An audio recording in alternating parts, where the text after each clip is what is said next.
인천공항을 출발해 5시간 반 만에 태국의 수도 방콕에 도착했다.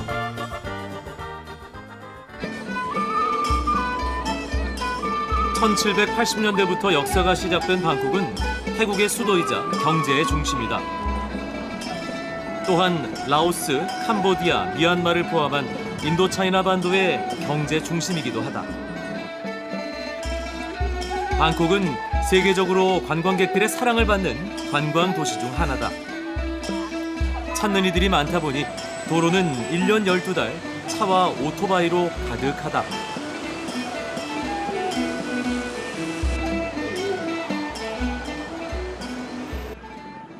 또 도시에는 수많은 수로가 있어 방콕은 동양의 베네치아로 불리기도 한다. 이곳에서 수상버스는 유용한 교통수단이다. 여행자에게도 인기다. 특히 직장인과 학생에게는 믿음직한 교통수단이다. 노선이 단순한데 버스와 지하철로 환승할 수 있어 편리하다. 안전장비도 충분히 갖추고 있다. 만약의 상황에 대비해 모든 의자 밑에는 개인용 구조장비가 있다.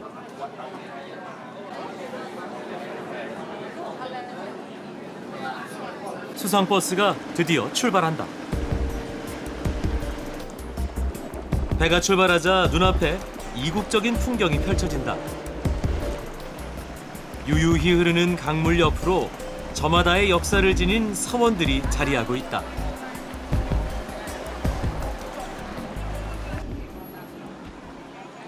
태국의 왕궁에 도착했다. 라마 1세부터 역대 국왕들이 살았던 왕궁. 황금빛으로 꾸며진 사원이 화려하게 빛난다. 특히 왕실 행사나 불교 행사를 자주 개최해 태국에서도 가장 신성시하는 사원이다. 태국은 서구 문명을 일찍부터 받아들였다. 왕이 생활하고 있는 건물을 보니 서구식 문화와 태국식 문화가 잘 조화된 모습이 인상적이다. 입구는 경비병이 늠름한 모습으로 지키고 있다. 태국에서 국왕의 권력은 절대적이며 시민들에게도 칭송을 받는다. ค่ะสำหรับหนูนะคะคิดว่าพระมหากษัตริย์เป็นสิ่งที่สูงสุดของประเทศแล้วค่ะแล้วก็เราควรเคารพบูชาท่านนะคะเพราะว่าท่านนะคะทำงานหนักเพื่อปกป้องประชาชนของท่านค่ะคนไทยนะคะเขาก็แบบประมาณคนไทยนะคะเขาจะแบบประมาณว่าพระมหากษัตริย์เป็นศูนย์รวมจิตใจของทุกคนนะคะถ้าพูดไม่ดีอย่างยังไงอย่างเงี้ยเขาก็คือแบบยังไงคนไทยก็เสียใจกฎหมายเขาก็ 태국 왕국은 어떤 역사를 가졌을까 궁금해진다. 안내 책자와 벽화를 통해 조금은 알 수 있다. 1350년경 세워진 아유타야는 큰 번성을 누리던 왕국이다. 당시 동남아 최대 무역의 왕국으로 꼽혔다. 이후 18세기경 버마인들에 의해 도시가 파괴되고 아유타야 왕국은 지금의 방콕으로 옮겨왔다.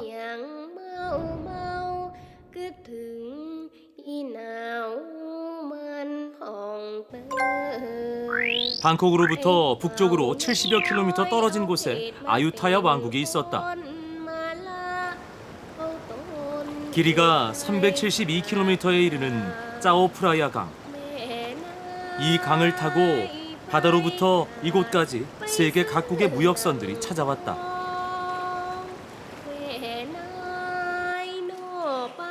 아유타야 왕조의 유적지로 가봤다.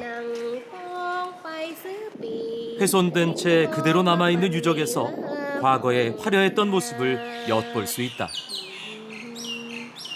당시 400여 개의 사원, 19개의 성곽이 있을 정도로 거대한 도시였다고 한다. รุ่งเรืองในระดับที่ว่าแนวหน้าของโลกนะมีอยู่ไม่กี่แห่งที่เป็นเมืองท่าค้าขายที่เป็นเมืองท่าค้าขายของพ่อค้า จากทั่วทุกมุมโลกไม่ว่าจะเป็นญี่ปุ่นนะฮะโปรตุเกสฮอลันดา หรือว่าทางอาหรับก็มาจีนแล้วก็รวมถึงฝรั่งเศสในอยุธยาตอนปลายด้วย 이 지역에서 가장 큰 사원으로 가봤다. 아유타야 시절 우통왕이 스리랑카에서 유학하고 돌아온 승려들의 명상 수업을 돕기 위해 세운 사원이다.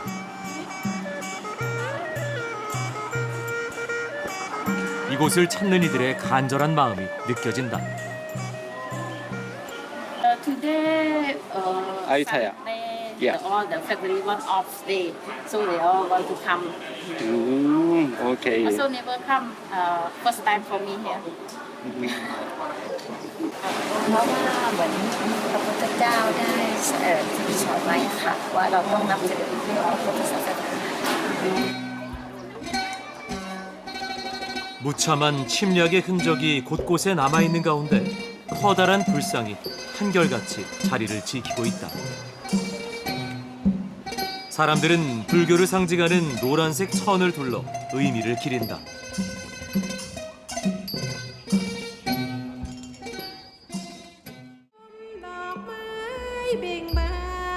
푸르른 자연이 맞아주는 곳. 이곳은 태국 남부의 팡아만 해양 국립공원이다. 팡아만은 지각 변동으로 생성된 150여 개의 섬으로 이루어져 있다. 석회암 카르스트 지형이 특징이다.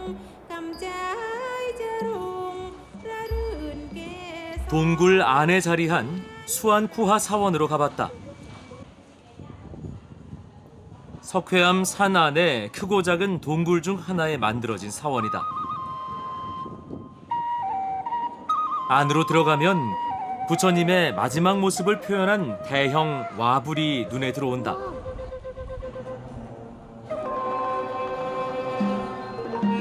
기도를 하는 사람들이 줄을 잇는다. That's it on this day here, and then you can when you come here, you can perspectively climbing Buddha or Buddha statue around here.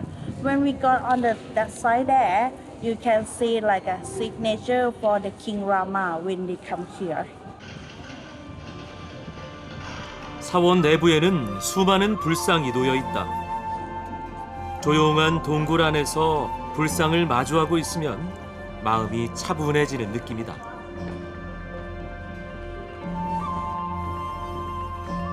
독특한 지형에 자리 잡은 이 사원을 더 둘러봤다.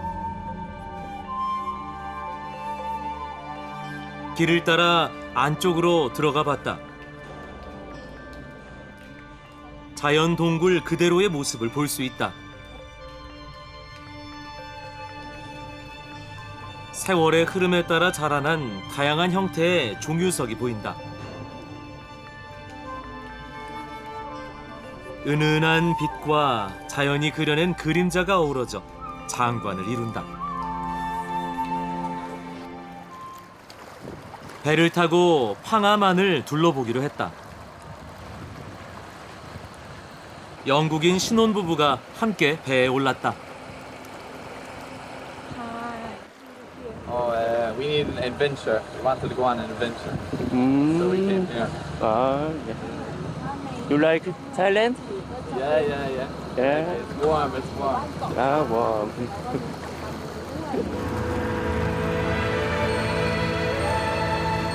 배는 1시간 정도를 달렸다.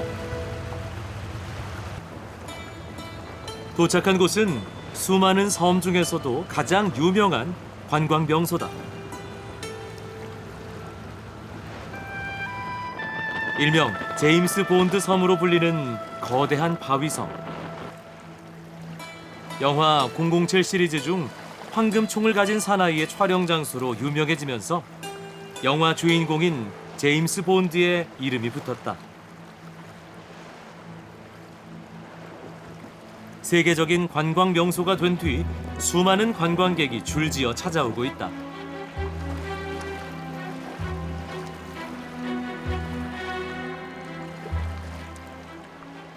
ก็ท่านคนมาเที่ยวเสร็จแล้วก็เขาก็มาสร้างหนังกันบอน ก็คนก็พอได้ดูหนังเกมบอลแล้วเขาก็มาเที่ยวกันเรื่อยๆครับ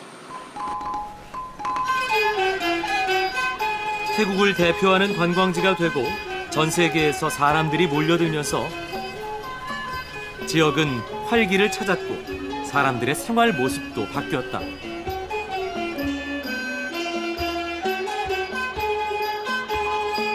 항암 안에는 독특한 모습으로 살아가는 사람들이 있다. 물 위에 집을 짓고 마을을 이룬 파니 마을로 가봤다. 200여 년 전 이 병풍 같은 바위산 아래 5가구의 바다 집시가 정착을 했다. 남쪽을 향해 솟아있는 바위산이 거친 바람과 태풍을 막아주고 식수를 공급해줬다.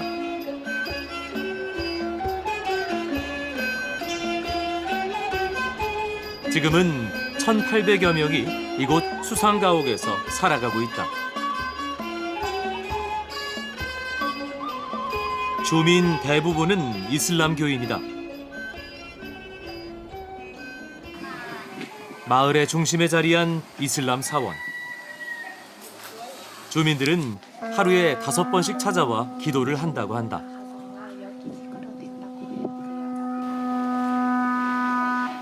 사원 뒤편에는 특별한 공동묘지가 있다. 수상마을에서 유일하게 밟을 수 있는 땅에 이 마을에서 나고 또 생을 마감한 이들의 유해를 모셔놨다.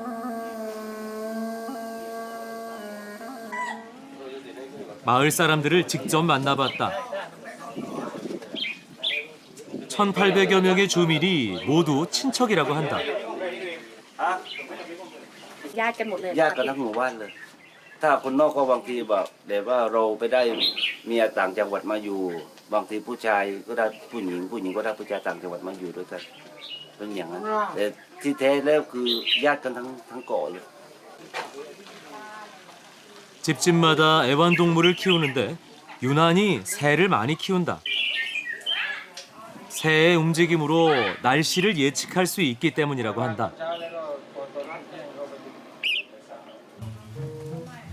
한 주민이 애완동물이라며 바다 매를 보여준다. 이곳에서 나고 자란 매가 사람을 경계하지 않는 게 신기하다.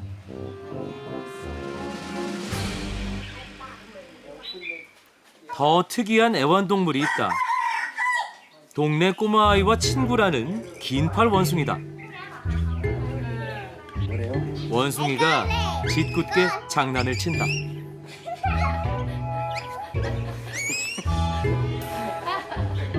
아이들이 동물들과 스스럼 없이 어울려 노는 모습이 인상적이다.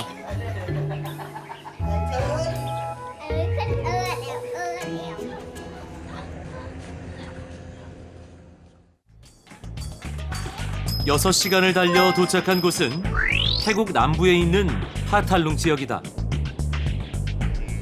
이곳에는 거대한 호수가 있다.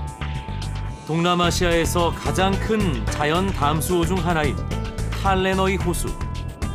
그 면적이 460제곱킬로미터에 이른다. 이른 아침 배를 타고 호수로 나가봤다. 강 한가운데 특이한 어망이 보이기 시작한다. 여약이라는 어망을 사용하는 파탈룽 지역의 전통 고기잡이 방식이다. 사람의 힘으로 그물을 내렸다 올렸다 하는데 그 크기가 엄청나다.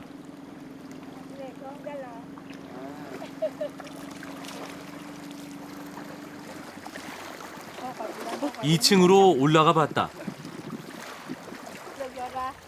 10m나 되는 사다리에 올라가 지렛대의 원리를 이용해 사람의 몸무게로 어망을 끌어올린다.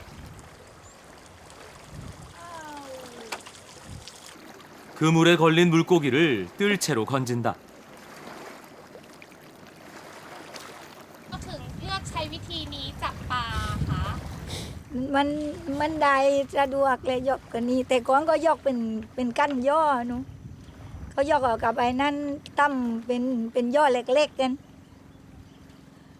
ตั้มเป็นย่อเล็กๆตึ้งกาquýt đâuแต่ก่อน 이날 하루 잡은 수확량이 꽤 된다.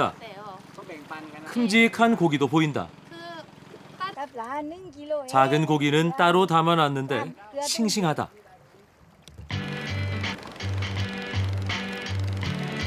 더 깊은 곳으로 들어가 봤다.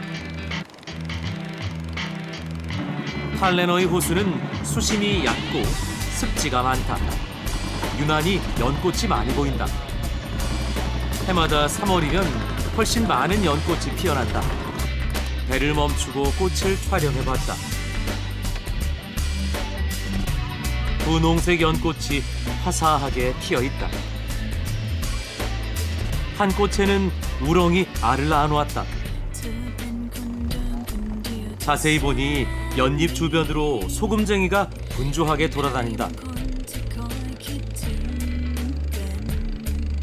그리고 황금빛 잠자리까지. 살아 숨쉬는 대자연이 고스란히 느껴진다.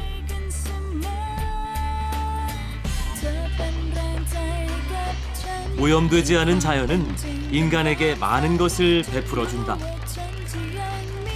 연밭 위를 미끄러져가는 뱃길이 마치 천상의 꽃길 같다.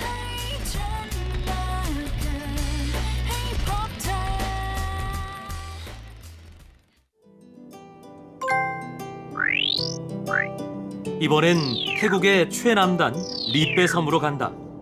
태국의 몰디브라고 불리는 곳이다. 아름다운 풍광으로 마음을 사로잡는 이곳. 약 400년 전 아유타야 왕국은 말레이시아, 인도네시아를 떠돌던 바다 집시들을 여기에서 살게 하고 국민으로 받아들였다. 집시들의 터전이었던 이곳은 20여 년 전부터 관광지가 됐다. 바다 집시들은 어떻게 살고 있을까? 집시 마을로 향했다. 한때 200가구가 넘었지만 주민들은 많이 떠나고 120가구가 남아있다. 마을 안으로 들어가 봤다. 어부와 집시를 상징하는 그림이 곳곳에 그려져 있다.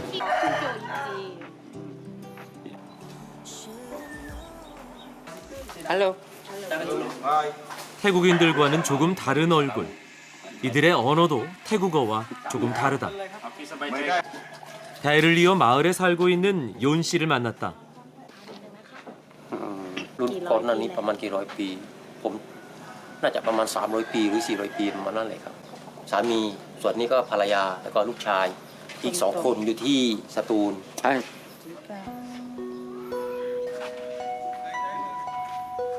마당에는 커다란 어망이 보인다.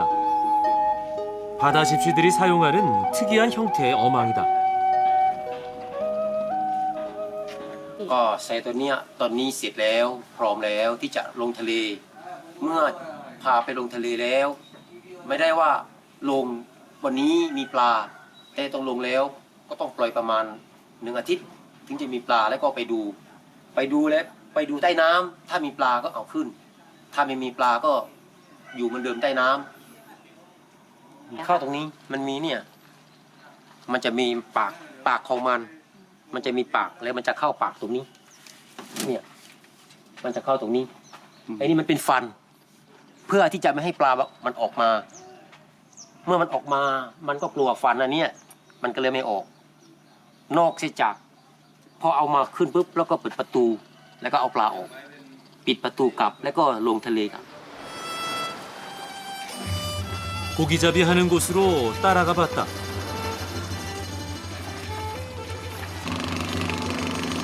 항상 3명 이상 팀을 이루어 다닌다.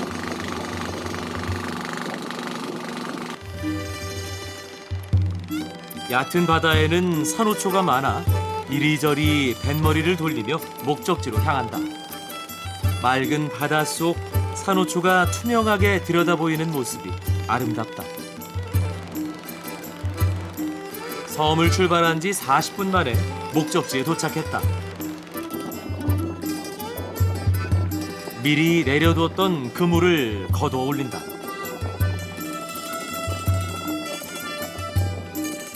30m 깊이에 내려놓은 어막을 들어 올리는 것은 쉽지 않은 일. 장정 셋이 힘껏 그물을 올린다. 드디어 일주일간 바닷속에 있었던 어망이 모습을 드러낸다. 얼마나 잡혔을까? 물고기가 제법 보인다. 수확이 쏠쏠하다. 고기를 꺼낸 후 빈 어망은 다시 바다에 넣어둔다. 이번에는 다른 방법으로 고기를 낚는다. 낚싯줄만을 이용해 고기를 잡는다. 낚싯대도 미끼도 없이 오로지 줄만으로 고기를 잡는다는 게 신기하기만 하다. เหยื่อก็ได้ไม่ใช่เหยื่อก็ได้ถ้าเป็นชาวเลเมื่อก่อนชาวเลใช้ขนเป็ดนั่นแหละเวลาใส่ขนเป็ดมันก็เหมือนพวกนี้แหละ 줄을 들이우고 잠시 뒤 바로 줄을 당겨 올리는데 물고기가 잡혔다. 10분 간격으로 한 마리씩 올라온다. 잠시 후 먹구름이 심상치 않더니 폭우가 쏟아진다. 파도도 점점 거세진다. 즉각 안전한 곳으로 대피한다. 가까운 무인도에 배를 댔다. 바닷길을 잘 아는 바다 집시들은 아유타야 시절 서양에서 온 배가 조난을 당했을 때 많은 도움을 줬다고 한다. ใช่ครับถ้าใครมาก็อาจจะไม่มีอาหารกินอาจจะไม่มีน้ำดื่มชาวเลก็แบ่งปันให้ก็เคยช่วยมาหลายครั้ง 비 오는 틈을 타 허기를 채운다. 간단하게 준비한 도시락. 고된 일을 한 뒤 먹으니 꿀맛이다.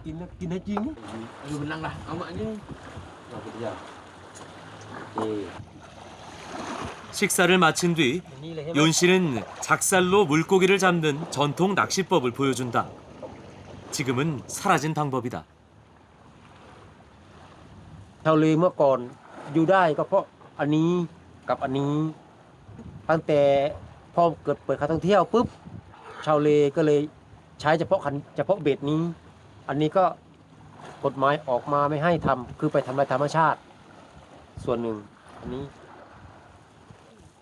อุทยานว่าอันนี้ไปทำลายปะการังหรือไปทำอะไรอย่างอื่นจริงๆมันถ้าทำตามแบบชาวเลคิดว่าอันนี้ไม่มีอันตรายกับธรรมชาติหรอกคือแค่ไปแทงปลาเฉยๆแต่ 지난 2016년부터 태국 정부는 작살을 이용한 고기잡이를 법으로 금지했다. 자연보호법을 강화한 것이다.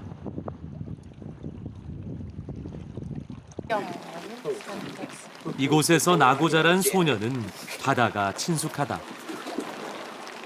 바닷속이 궁금해 수중 카메라를 건네줬다. 거침없이 바다로 뛰어든다.